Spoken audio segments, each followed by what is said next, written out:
তো হ্যালো বন্ধুরা, তোমরা দেখতে পাচ্ছ আমরা এই শিব ঠাকুরটিকে কামকারে দিয়ে কেবল মাত্র ফিনিশিং করতেছি।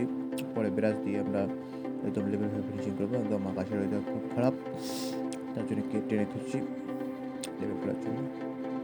দেখতে থাকুন। ভিডিওটি ভালো লাগলে অবশ্যই কমেন্ট করবেন। কেউ যদি কাজ শিখতে চান অবশ্যই আমাদের ইউটিউব চ্যানেলটিকে সাবস্ক্রাইব করে রাখুন, গুড আর্টিস্ট।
তো আজকের মতো একটা ছোট্ট একটি ভিডিও আপনাদের সাথে তুলে ধরলাম। ধন্যবাদ।